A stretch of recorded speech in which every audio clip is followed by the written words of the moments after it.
I'll just get set up for it. And what I'm going to do next is one of these.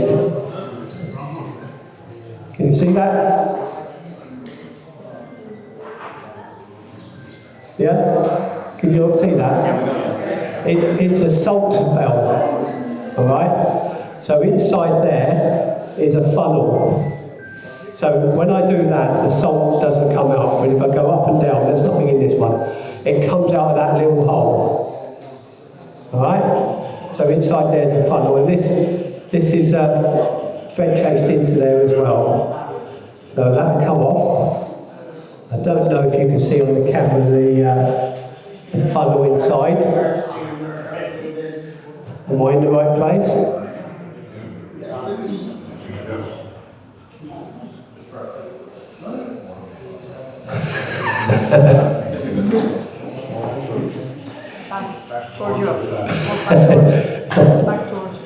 Bernie the Bolt.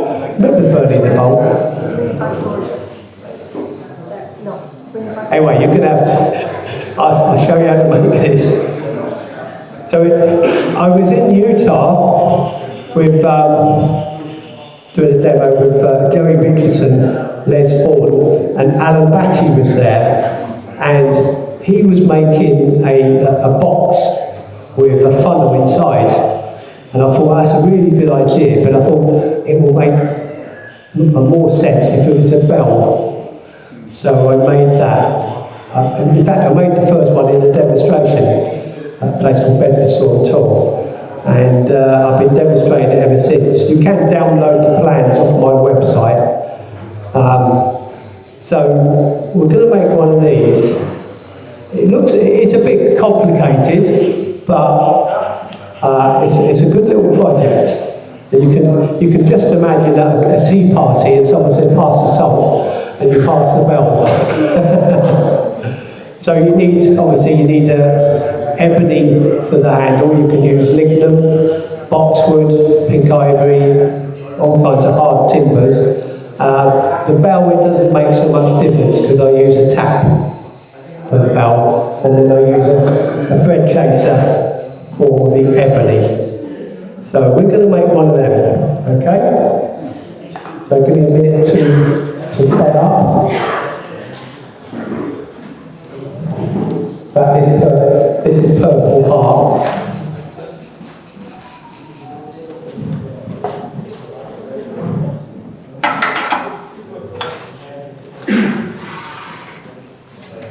It was funny because when we was at Utah, Les Ford was next to Joey Richardson, and they just had curtains between the demonstrators, and you know, Les is quite loud anyway, isn't he? But Joey Richardson opened the curtain and said to Les Ford, "Do you mind turning the microphone down?" He said, "I'm not using it." Yeah.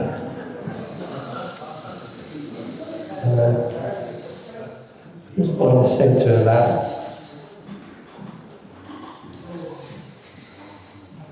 He was here recently, wasn't he, Les?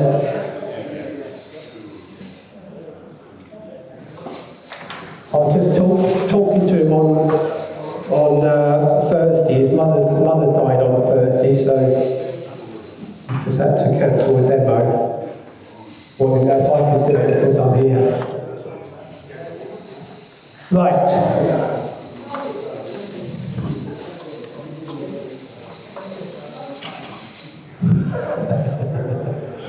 I think there's someone in the back who still can't do it.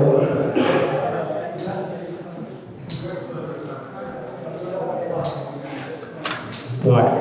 Do you want a break for tea now before we start? Yeah, we might as well, yeah. Okay. Right, we're stopping now for tea break.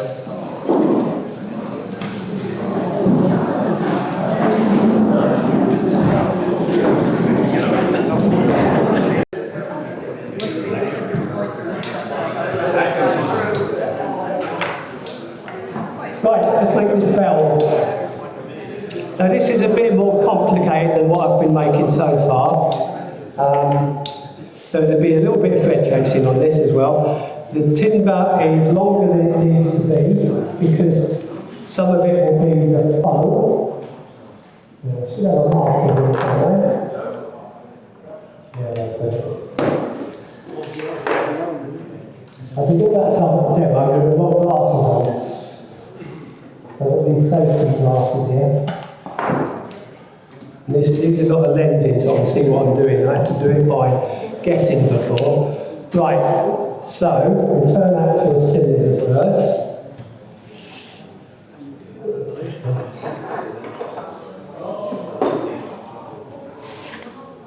Okay, this is a bit of purple heart again. So we'll turn that to whatever that says. Oh, I can't even see that. 58, roughly.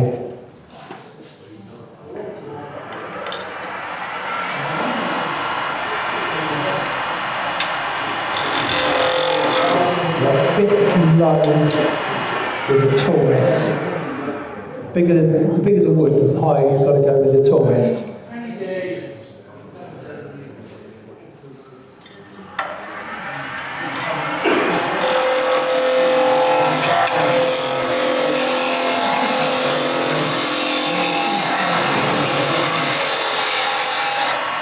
Nice, good walk. It's a bit bigger than it needs to be anyway.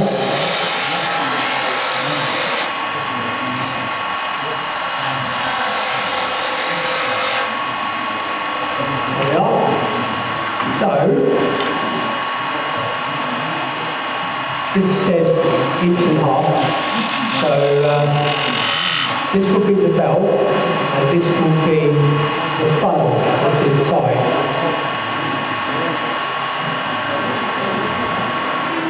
So you can see there's two lines on there. The centre one is where that funnel goes back in, so I'll find out what that size is. Which is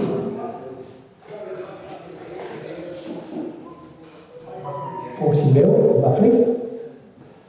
So, go back to the skew. Put a little dink in there, in line with the skew there. If you're going too fast, then it tears it a little bit. So the reason I need this 2 degrees out square is because I can do this. I don't need to pick up a different tool to do the same cut.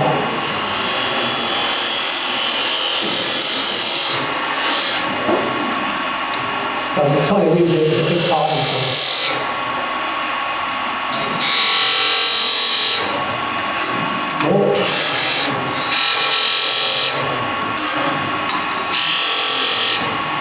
Okay, so that's the right diameter. We'll go in there with a 16-foot parting tool, leaving a witness mark, and then turn the funnel.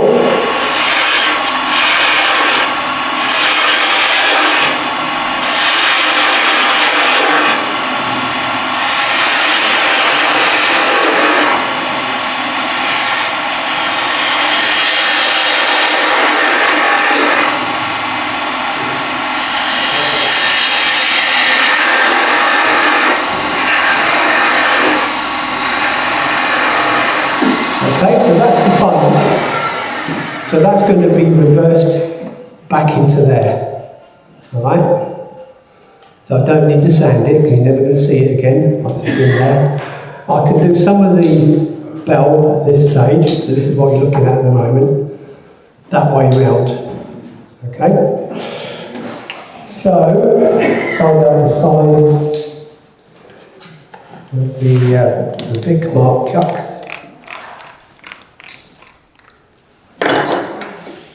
I'll turn the spigot on there. It is a big mark, isn't it? Yeah. So that's a dovetail on that, so I need to put a dovetail on there. And you can do it easily with a round bar, you just turn it on its side.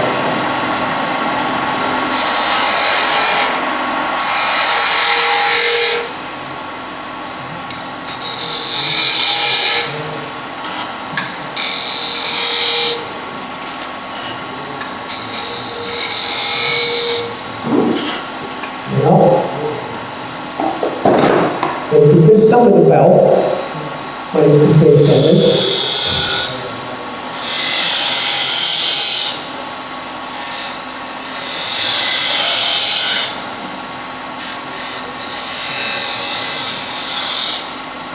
Like that.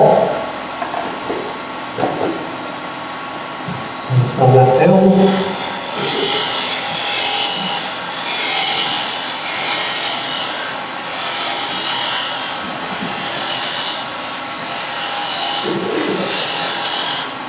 Right.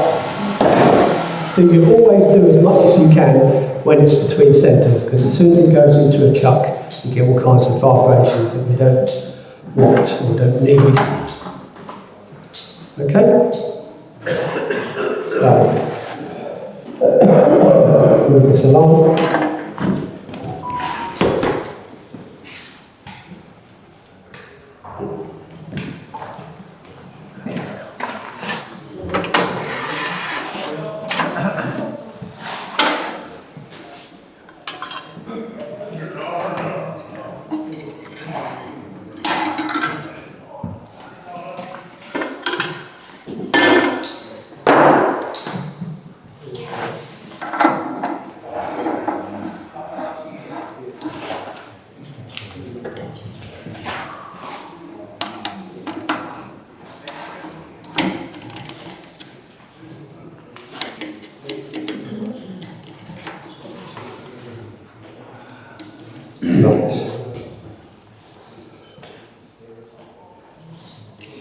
Okay, so depends how much salt you want on your food, depends on the size of that hole.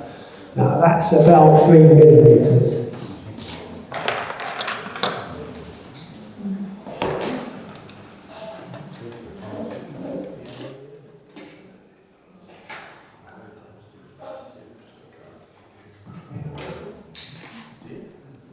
Okay, that's good.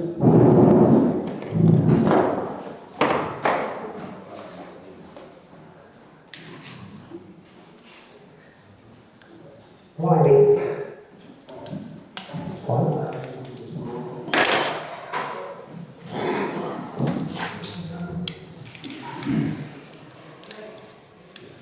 You soon get fed up with the clicking noise.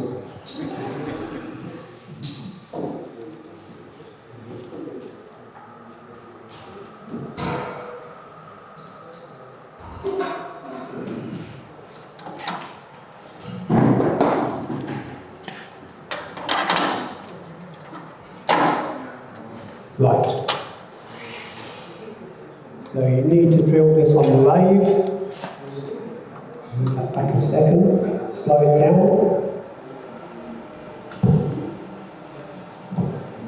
It was better off than the other glasses.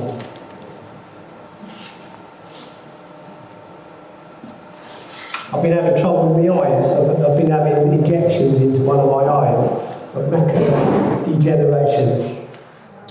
But hopefully I've had 3 injections. I'm getting a checkup on Thursday. So a lot of the stuff I have to do it by memory. Right. Okay, I've gone in there a little way. Go the rest of the way. Pushing it away.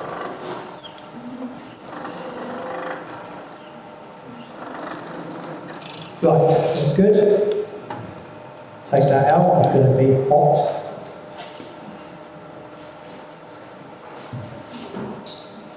So now,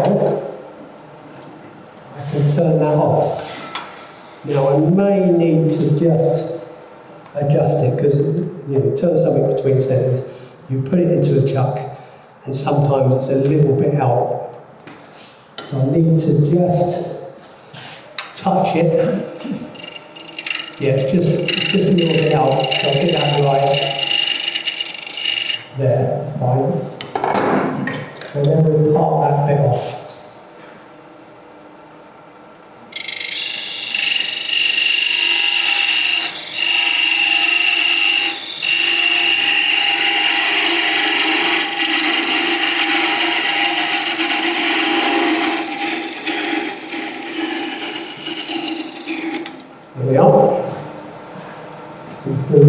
through the hole. So, that has to go back into there. Are you keeping up? Yeah. Good, good. So, I've left the witness mark on there, which is the same size as that. So what we need to do now is take the centre of this out. I'm going to take that away from you lot. You made it, your problem. Now, I could use that tool, but once I get inside there, it vibrates a little bit. So what I tend to do, if I've got a 3/8 spindle that's only that long, that is perfect for taking the inside out of boxes and that, because there's no vibration in that at all. So there's several ways I can do this. You can turn it like a bowl. So you follow that bevel, wherever that bevel is pointing, you go in that way. You need to drop the tool rest a fraction more, because it needs to be lined up with a point. So you can go in like a bowl, like that. Can you see that okay? Yeah? Or you can go past the centre and up. It's not so easy with this tool, it's got a bit too short for this.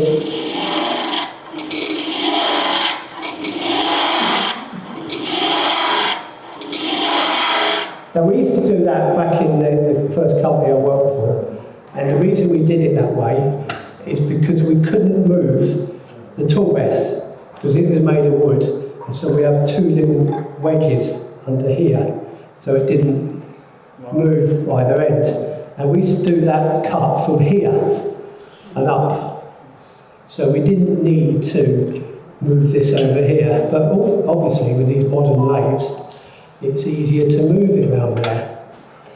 So that's two different ways you can do it. My preferred way is to go into the centre and push the tool away from you, like that, which is not many cuts that the tool gets away from you, but this is one of them. So you push it in, and then you push it away, and then you slightly close the flute a little bit, otherwise it could grab. And what I need to do before that is that needs to go back in there, but there needs to be a gap so the salt goes back into the hole. But I need enough to do a bit of chasing on there, tapping. So that's the depth I need to go. Okay, probably a bit less than that actually. Go down a bit, up there. So that's the depth.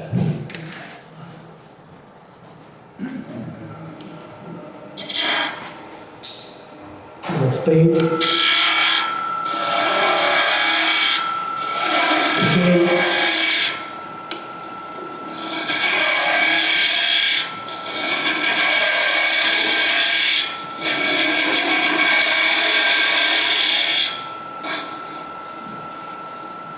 Find that centre. See how far we're in.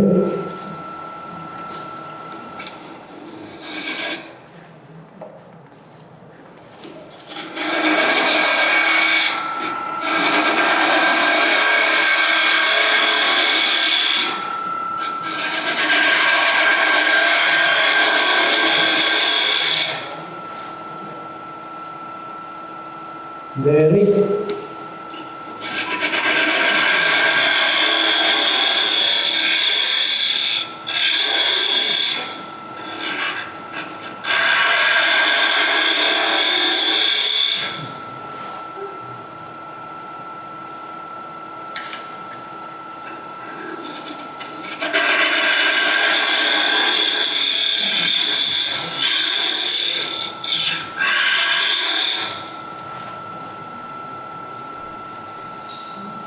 Right, nearly there now.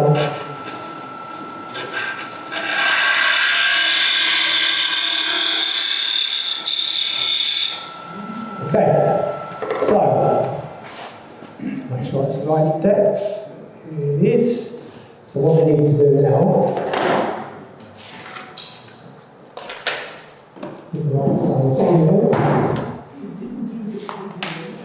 This is a 12mm drill. 12 mil. Yeah. We'll go into there.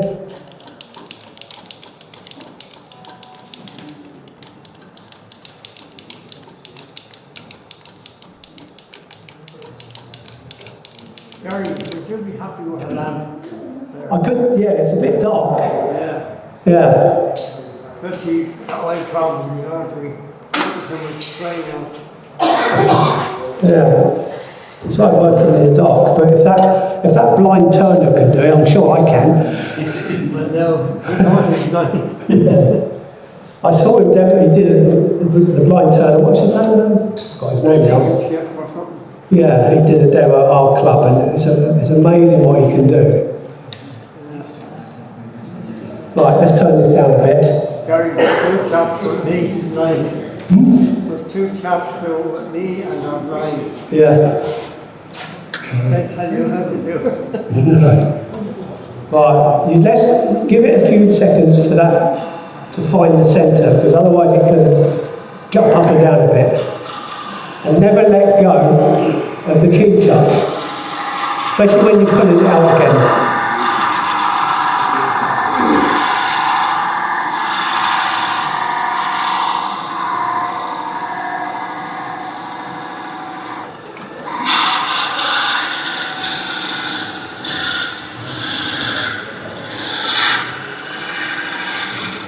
Right, so that's gone all the way through now.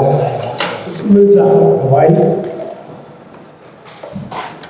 Yeah, I was doing the strictly wood turning at Axminster a few years ago, and we all had to make a vase.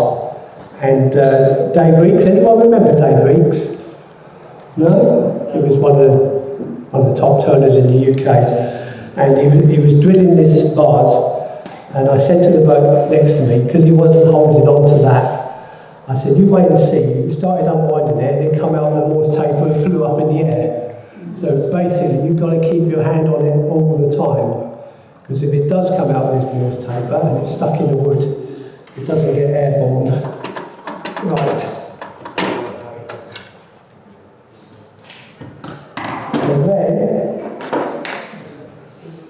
this tab is the same as my 19 TPA. Okay, exactly the same. So,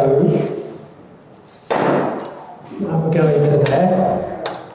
You can use a tap and die with a handle as well if you want. There's a little hole in the end of this, so I can line everything up. That goes in there. Like that, find the centre. Basically, I do it this way because it's all nice and square. I could go in there freehand and it may go a little bit out of square, so I just hold on to that and turn it, and that should drag it in.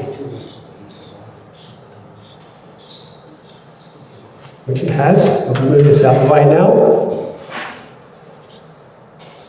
What's the purple heart like to tap? It's okay. Yeah, it's not too bad. Have we got a locking? Is there any way to lock this one?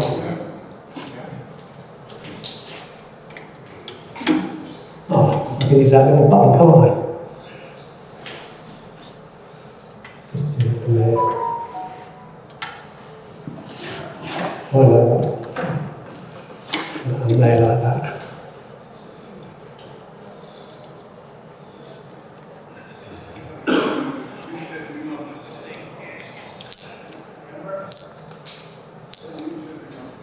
So I flew over Ryanair, waiting for my case to come through, and it didn't come through. So I went to report it that it was missing, and then someone turned up with my case in two pieces, with the tools hanging out everywhere. So I've got to get a case to get home. How big is your case? About that big. Carry on. Yeah, someone's got to get one for me, so. Cool, oh, that's making a horrible noise. When do you go back? Tomorrow morning. We find your case. God. Right. So that's done. Then we've got to fit the lid. Right.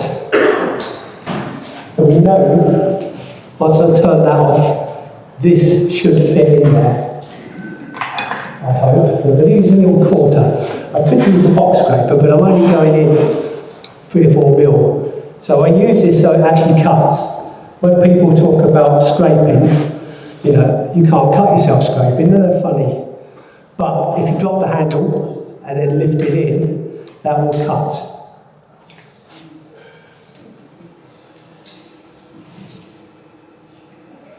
So I've dropped the handle. This is askew, but it's actually dead square.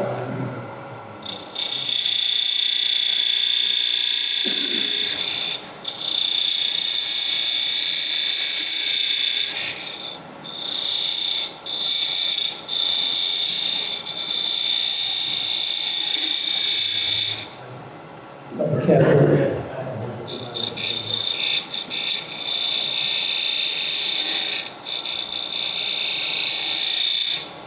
Right, it's a bit dark. Can't quite see it. I've still got some of the weakness mark on there. A bit more yet.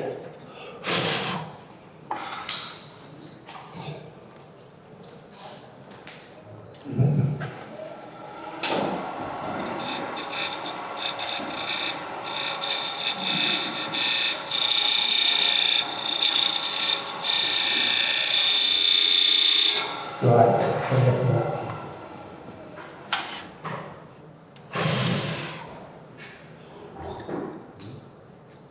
And that's not going that way. Not quite there yet. Still got a bit of the witness mark on there. Don't suppose you've got the light of anyone. It's a bit dark.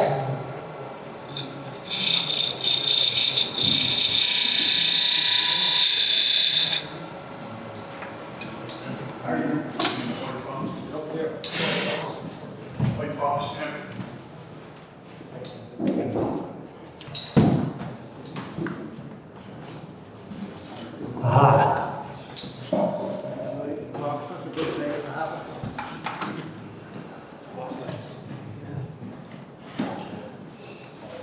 How was that? That's magic for you. Vacuum. Sun magnetic. Right. So it's handy to see what it's doing. Is that affecting the camera? It's only this bit here I need to.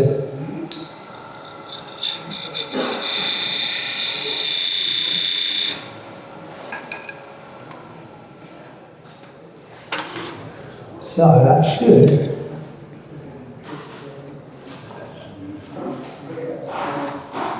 It's got to be a tight fit, so I don't have to really so near.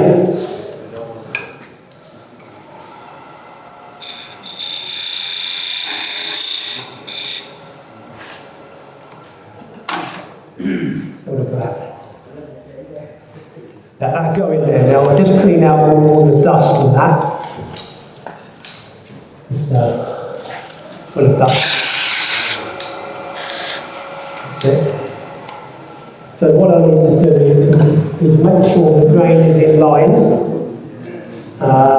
It's never going to be perfect because it was facing that way, but it won't be far out. It's near there. Okay, so I put a light pencil line across there. So I've got to remember it's got to glue back into there. And I've got some in here. Can you see okay? In here is tight bond 2. Alright? It's supposed to come out the end of this, but it doesn't. So I have to take that off.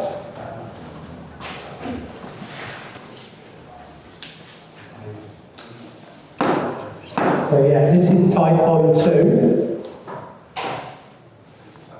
Oh, blimey, a bit too much on there.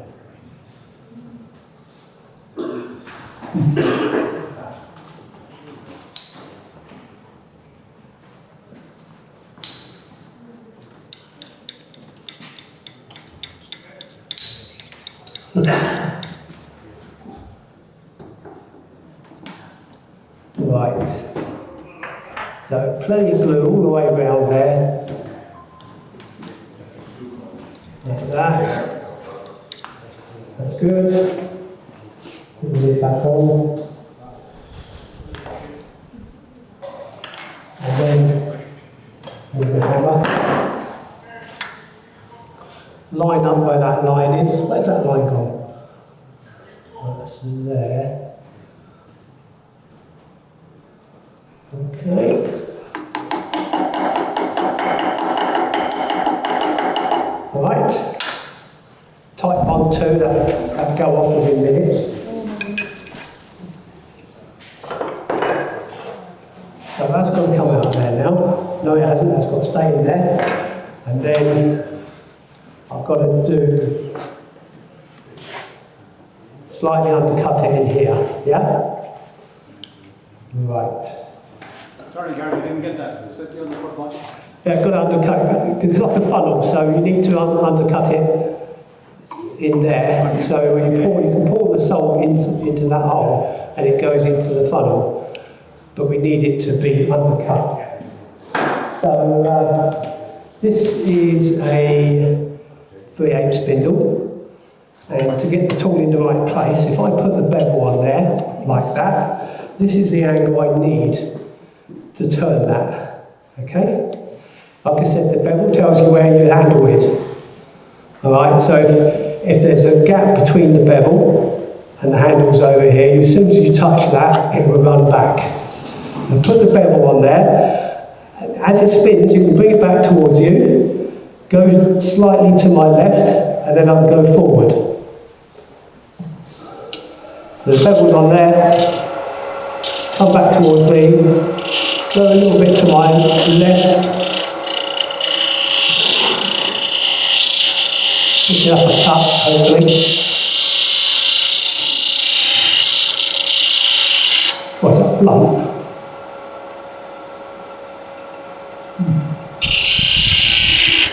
Seems to be a bit blunt.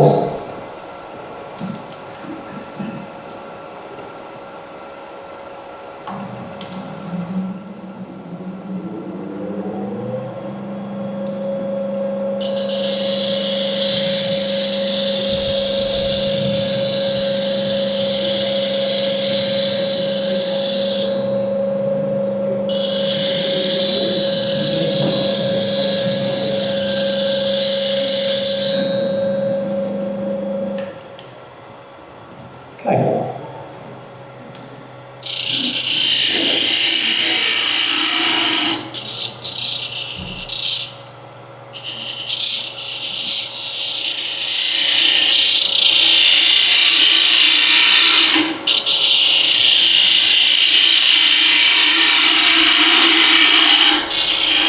Right, we're going to put the tool inside the hole. Pull it towards me.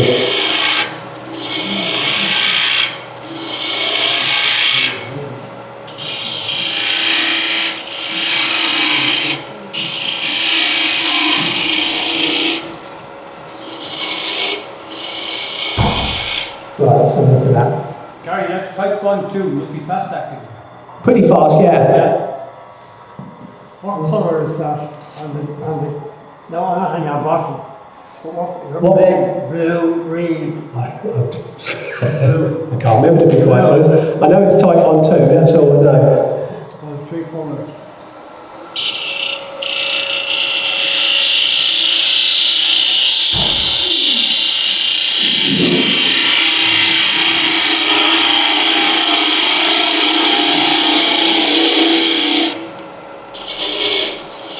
If I cut into the hole, then it will make it a bit hairy in there. Now, what I need to do is disguise where that joint is. And I can't see it when it's spinning, but it's roughly there. Okay. So I'm going to go in the corner of the skew, and that will disguise where the join is. Alright? So that's all to be sanded. Move this along. So that's what we're sanding now. When you're sanding on end grain, you've got to be careful not to get it hot, because it will crack, heat cracks.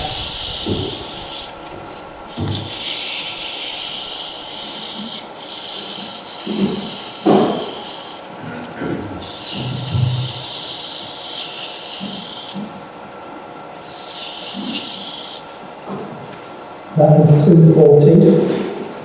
This is 400.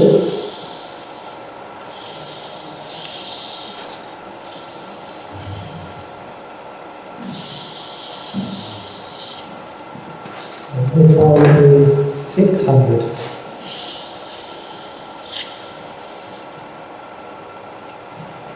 Okay.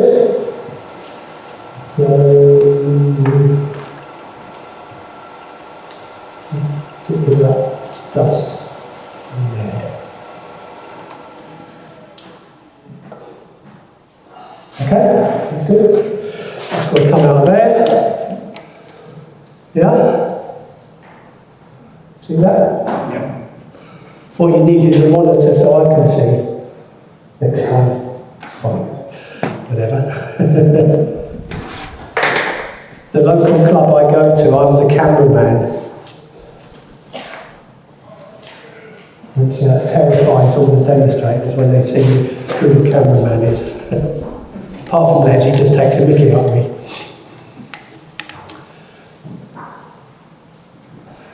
Right, so this is a jam chuck, all right? So that's going to go on there. That's got a bit loose actually. So it's a bit of boxwood. If you wet it, it lifts the grain up, and it should tighten it up. It does. Move this along to there.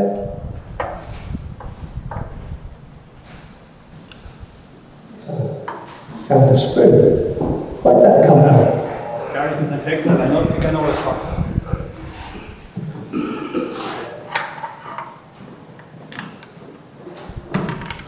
Right, so basically you don't want any pressure going that way with the running centre. It needs to touch it, but it doesn't want any kind of pressure on there because it will just break it. So that goes into that hole like that.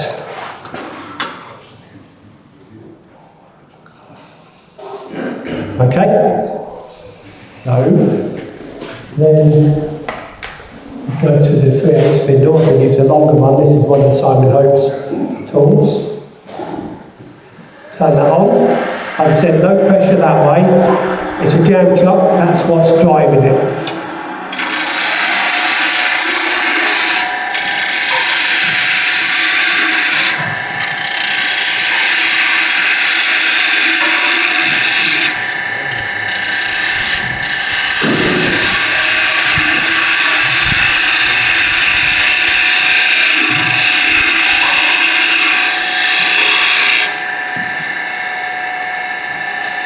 Bubbles there.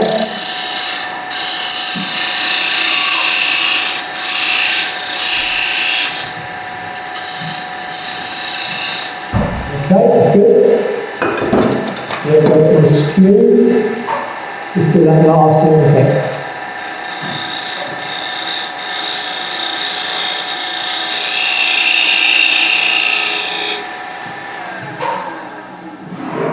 Right, that's good.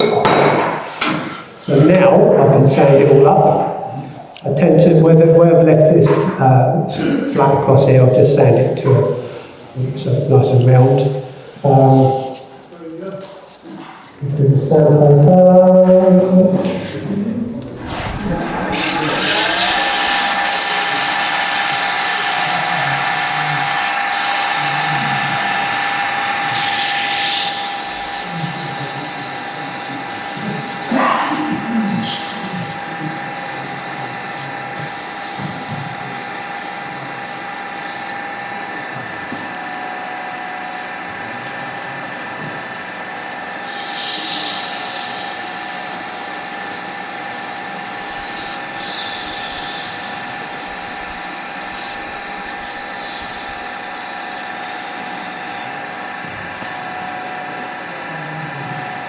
400.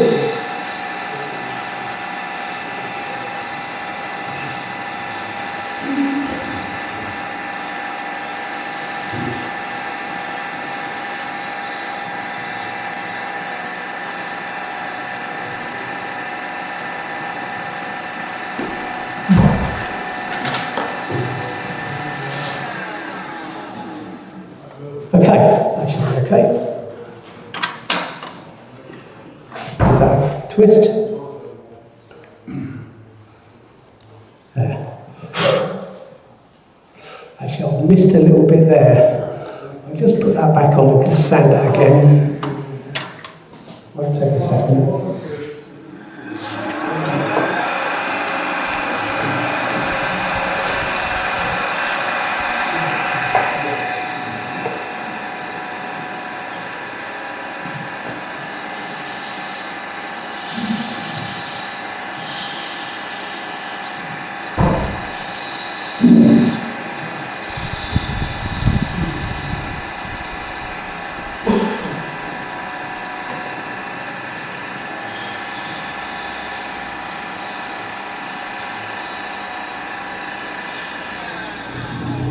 Right, should be okay now. Right, so that is the bell with the funnel inside. Okay, now for the difficult bit. Anyone here does thread chasing? Anyone called thread? Maybe not. Right, now. There's the timber.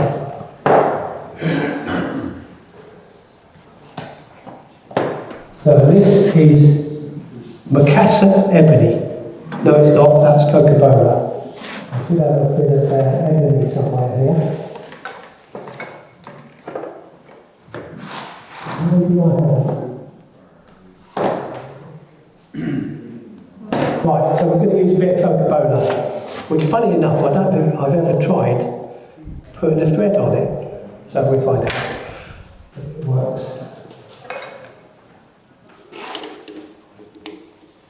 So that is just a jam chuck. So from here,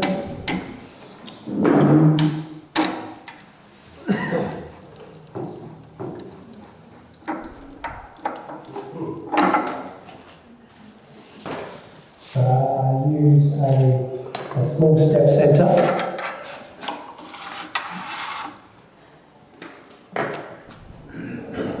Like that. Find out where this running centre ejects, which is there. The further it's in, the more less chatter you get. So look at this. It's a bit grainy. That way round. Normally I'd use ebony or lignum or boxwood. They're all very good for thread chasing. You can use softer timbers like yew and stuff like that, but then you have to flood it with super glue to harden it.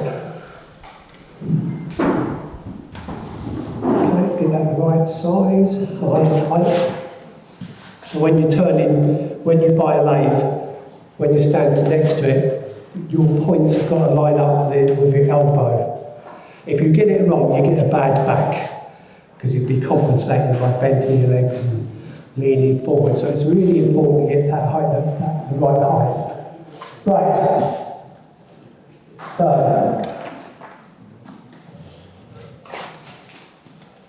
I have got a marker here. Okay, and that should tell me everything I need to know. I don't know if you can see that on the camera. If I was making lots of these, then I'd have lots of little pins, nails, one overlapping this end, and then lots of little pins that have been filed to a point. So it says 21 mil. 21 mil is there.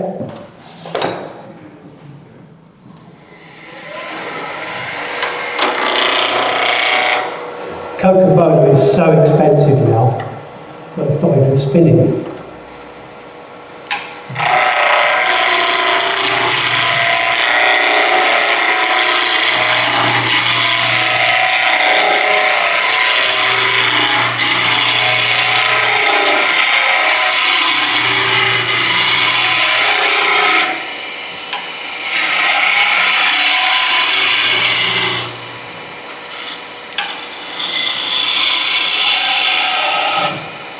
Right, a bit more there. And that tapers down to 18 mil. So if you're tapering down, always turn the tool on the side, and then as soon as you lean on it, you will go that way.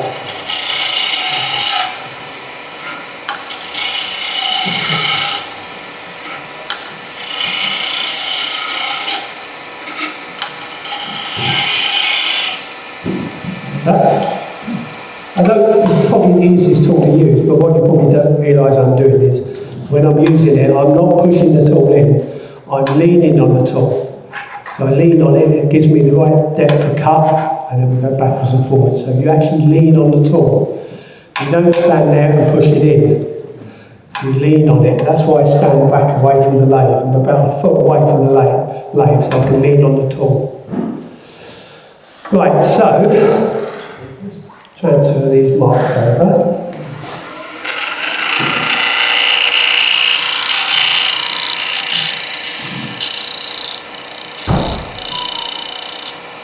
Okay, that's good. And then what I need to do, what do I need to do? Move earlier.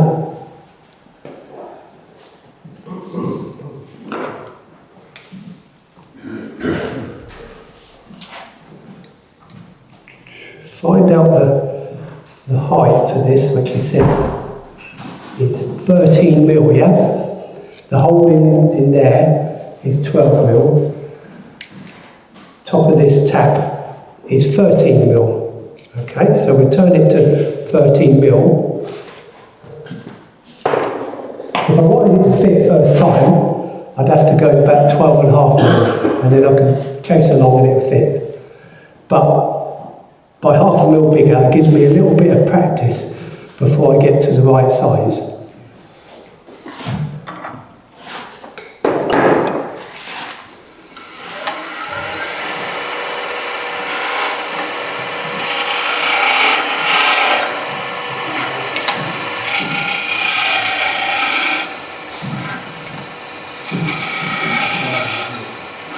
We're getting spot on.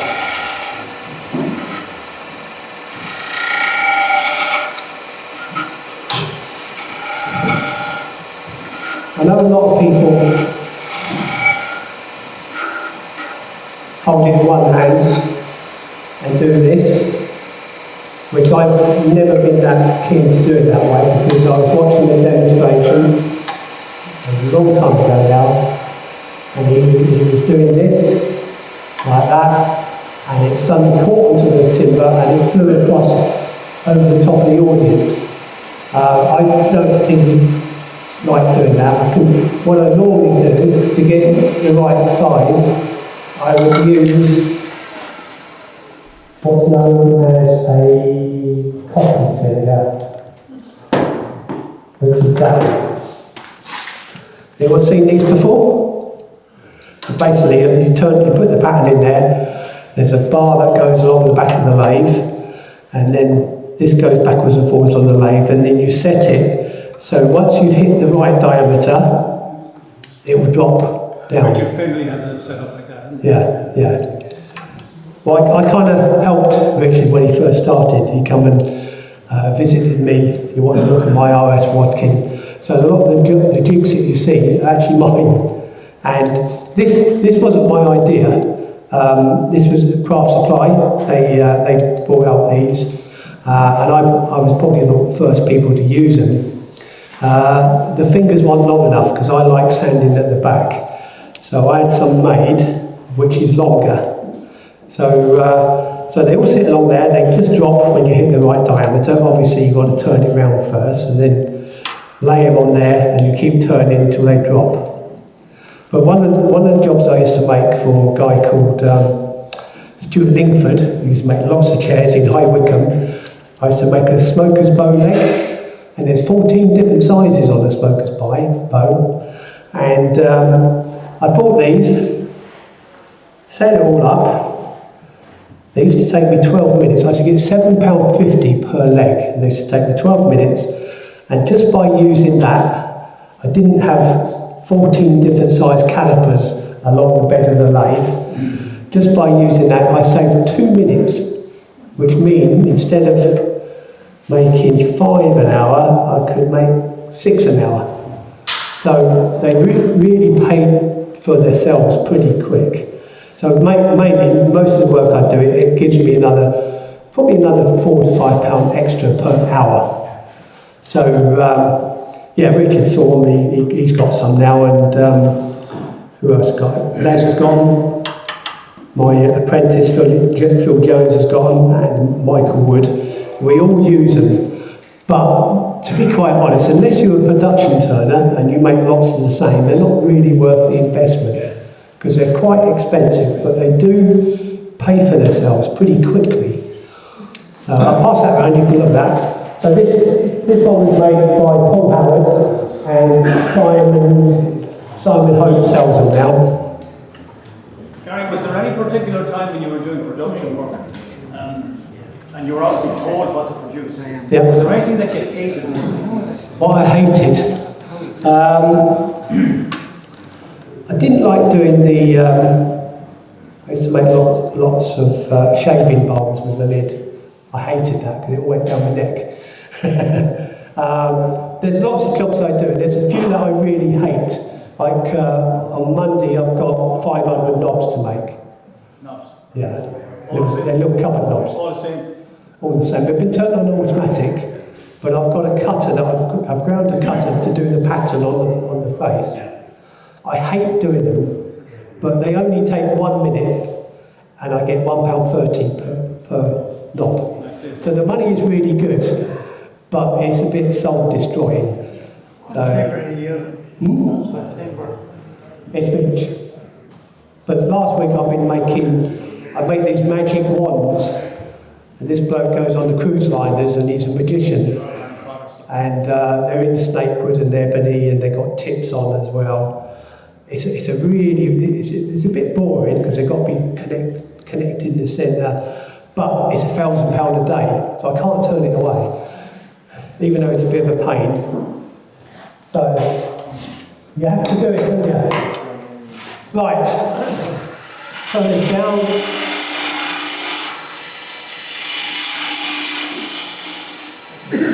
I know the ball on the end of this is roughly the same size as my drive.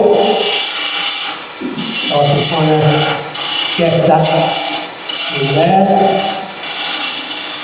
There's a little bead here.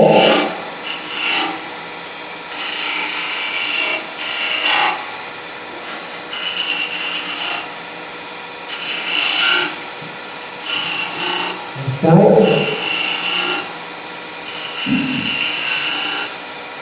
Get the roll over. I hope turn it over. Use the other foot. And there's another bead here.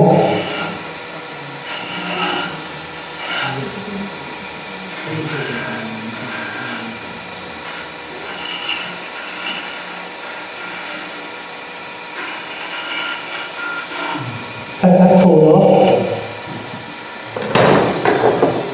Turn the neck of this.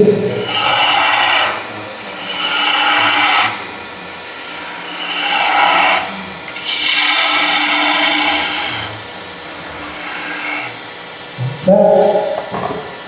And then we just plane that down.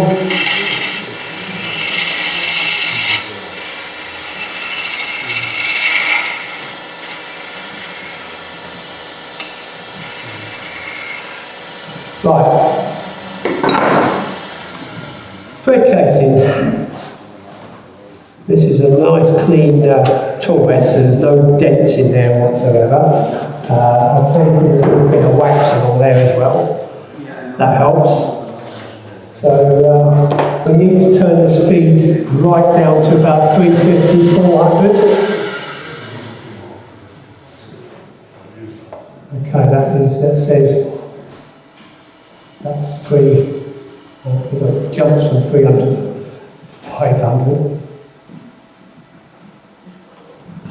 I can count how many times it goes round.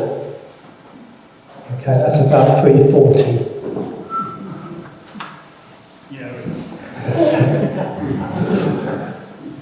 Right. So, thread chasing.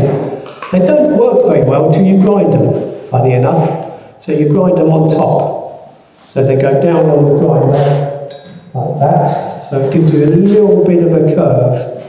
So I had a phone call from Les Vaughan. He said, I've got a guy who wants a wood turning lesson with me. I said, yeah, I can do that. But he said, he also wants to know how to do thread chasing.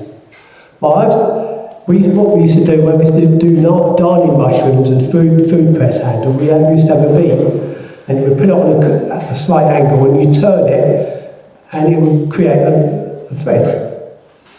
So, but I've never done it this way. So the day before, or the night before, I phoned up my friend, he was no longer with us, and I said, could you give me a lesson on thread chasing?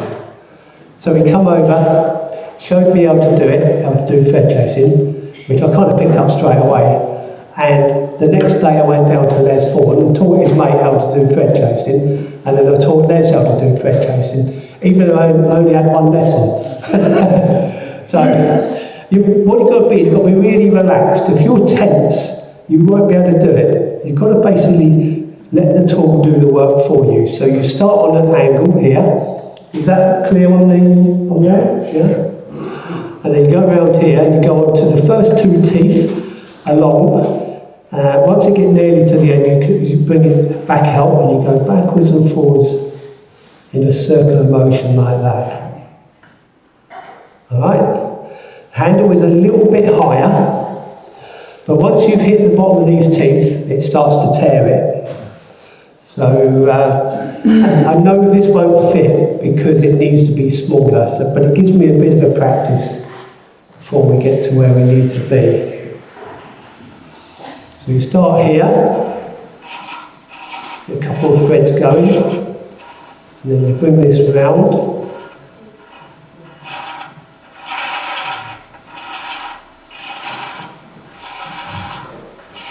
I can't talk and do this at the same time, unfortunately.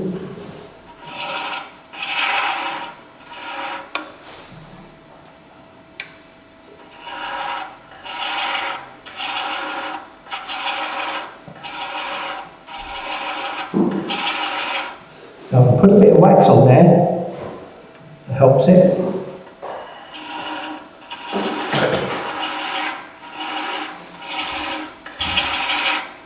Okay, now that shouldn't fit. If you go too fast, you get a drunken thread. See, that won't go on there. So what you do, put that back on. Now, what you don't want to do is take that off completely. So you just take the top of that off, like that, okay? So it's still there, but it's reduced in diameter. And then you go back onto there, like that. Of course, it's very quiet in here, isn't it? I'm used to it for a bit of barracking. I've been welled up by the experts, Les Vaughan and Stuart Mortimer. They used to wind me up all the time. But Irish are not like that. you sure about that?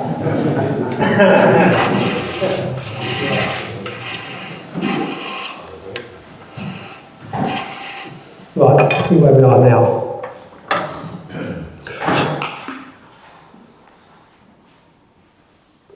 Nope, not there yet.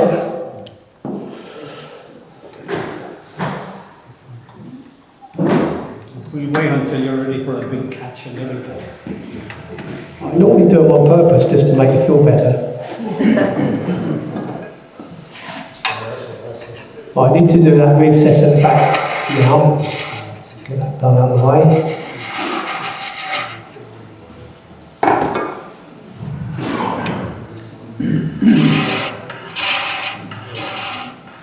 So you do push it forward a little bit. So what size is that thread? They are 19s. 19. Yeah.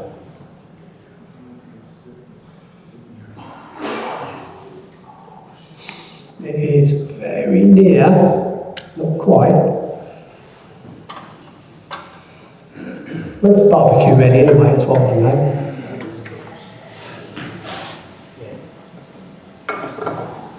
Just round this end over again. Makes it easy to make that first thread. Got to be careful not to go too mad.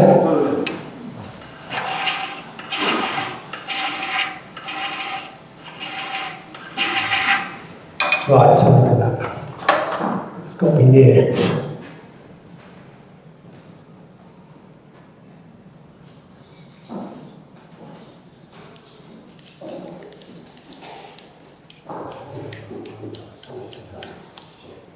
A little bit too tight still. Very near now. That's too tight. It tightens up at the back end. So it's very, very near to where it needs to be. So I'll concentrate on the back of this thread. How much larger than the tap did you leave, Gary? I did it the same as the tap, knowing that it's got to be smaller than the size of the tap. 1 mil, it was 1 mil bigger. 1 mil bigger than the hole. Well, that was 12, so it was 13 mil. So it is really near now. I just need to take a bit out of the back of this.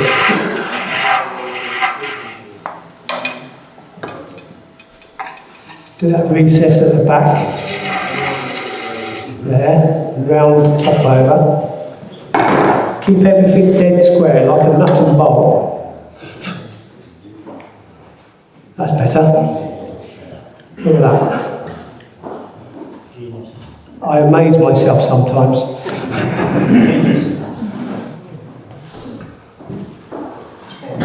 Right, let's finish this off. When I spoke to Bill Jones about it, he said really you should get a whole load of boxwood and lock yourself in the shed for about a week and just practice.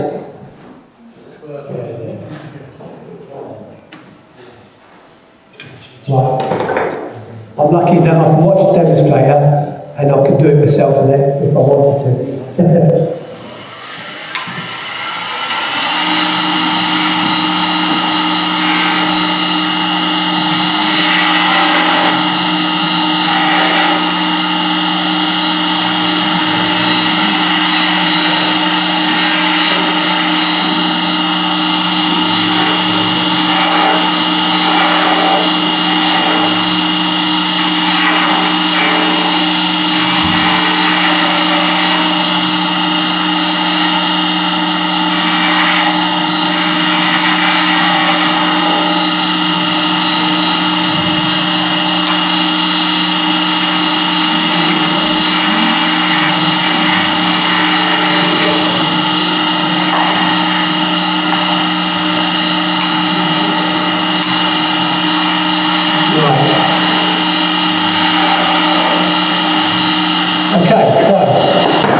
That's when you've been sanding.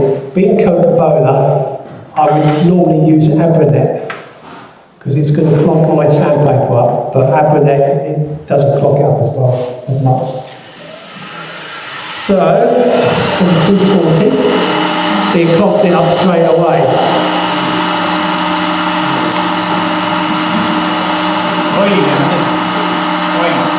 Oily, yeah. It's a lovely timber.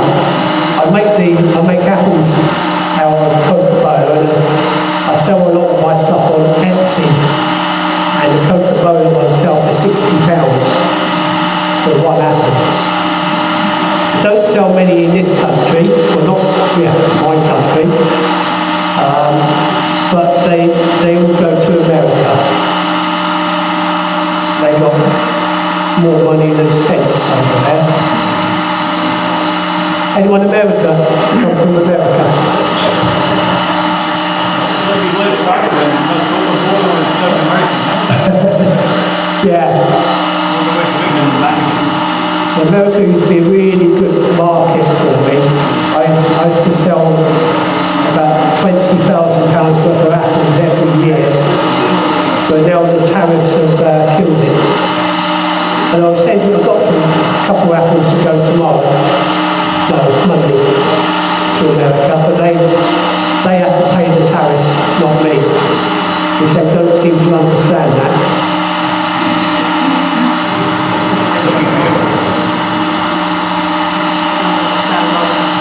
We've got the right.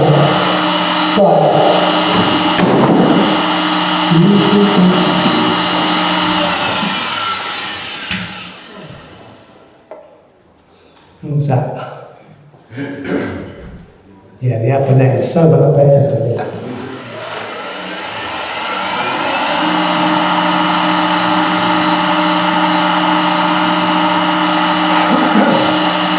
Okay, we'll part that off.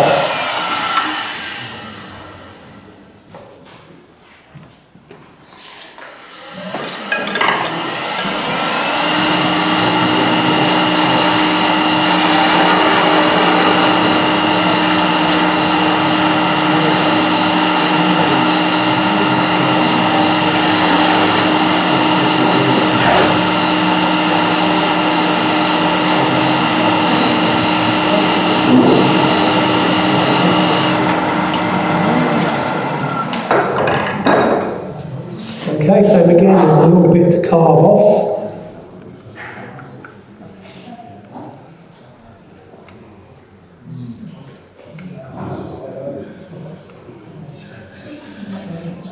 That's it.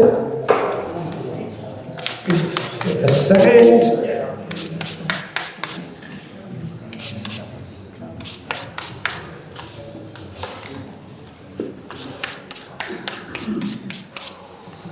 Right, so that will screw up to there.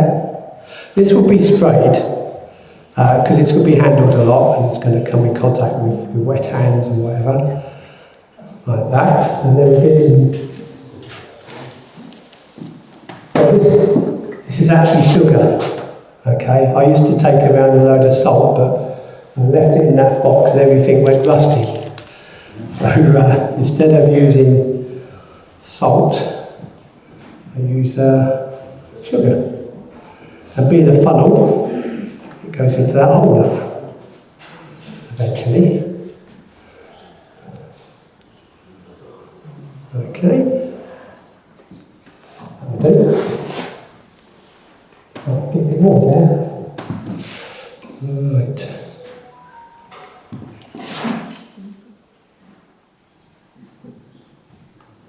So,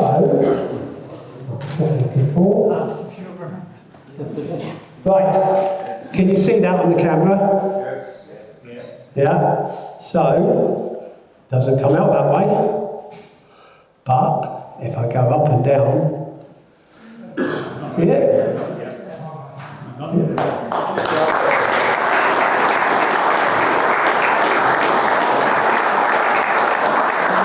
So once that's sprayed up, that'd be really nice. And what I do is spray something like that. Because it's got a hole in, I hold it like that and spray it all over with the chestnut lacquer, or sand to sealer first. I may need to rub it back with about 800 grit. And then the gloss on top, I let it dry overnight, and then I get my buffer and buff it all up to a high finish.